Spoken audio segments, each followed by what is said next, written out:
Hi everybody, today I wanted to show you how to make these really cute frilly ruffle flowers. I have seen some of these in group buys for other boutiques and things like that, and I really felt like I could make them, and I'm excited to say that I kind of figured it out, so I wanted to share the process with you. So let's get started. First of all, this one's actually very large. This was the first one I made, and it's like a 5.5 inch flower. So I'm going to actually show you how to make them a little bit smaller so that they're just a little bit easier to wear and that they stand up a little bit better. So here's the items that you're going to need today. You will need some chiffon, really light, thin material, almost like a lining material for a skirt. Excuse me. You're also going to need, if you have one, a rotary cutter. It just makes things easier. If you don't, a pair of scissors will be just fine. You will also need a pair of scissors. They need to be fairly sharp.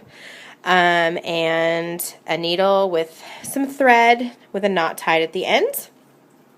A piece of felt for the back. And you will also need something to, put in the center of your flower once it's completed. So it could be pretty much anything you have on hand. I usually set out a few items when I'm doing these so that I kind of know, I can look through them and see which ones I like better.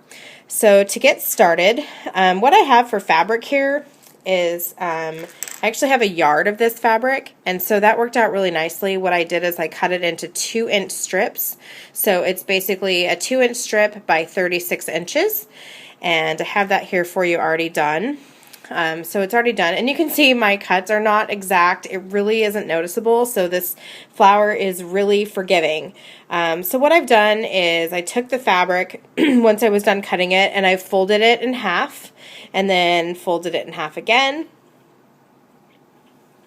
and then I'll fold it in half again, trying to keep everything kind of even, and then fold it one more time. And what you're left with is kind of like a 3-inch folded strip, about 3 inches, yeah. And so what I'm going to do from there is I basically just kind of turn it on itself into the center and just kind of split it into thirds. And so you're kind of left with something that looks generally like that, if you can see that. And what we're going to do is we're going to cut just kind of like a softer kind of petal look to one of the ends. And that's going to just help us kind of create that flowy look on the outside of the flower.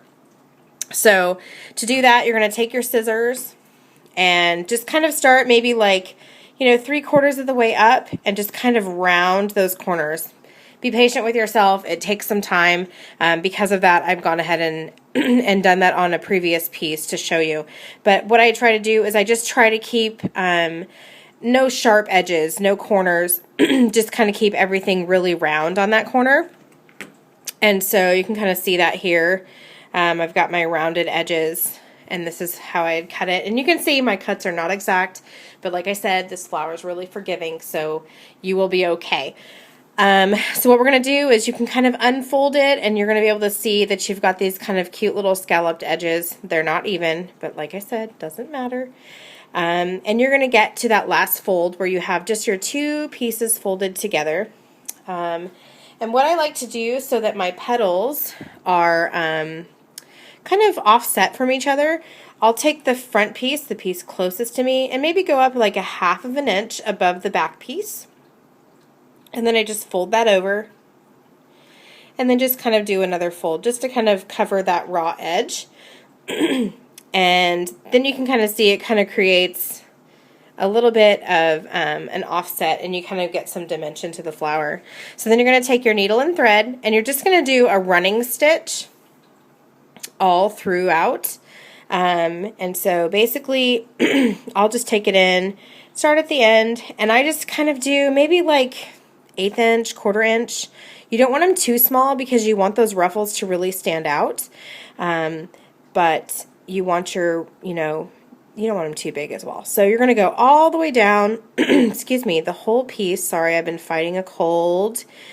And just want to keep those 2 pieces fairly close together, the front and the back. And I'll finish this up and come back and show you how to do the rest. Okay, so I have my running stitch almost completely completely covered here, and I'm going to go ahead and finish that off and show you kind of how I do the end. The reason I ended with this folded edge is because that's going to actually be on the front of the flower, so we don't want people to see the end where we had that fabric. So once you get to the end, you're going to kind of have this kind of going on.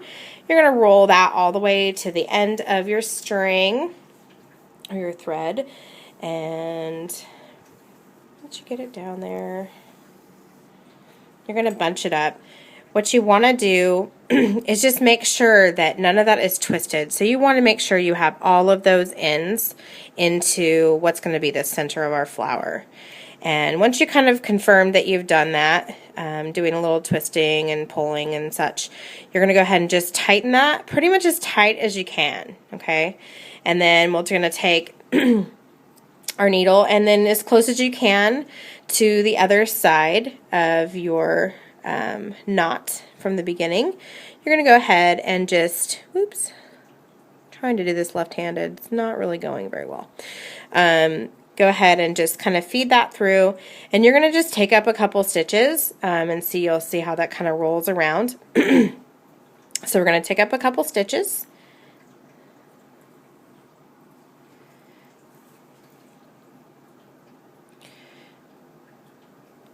Go back through there.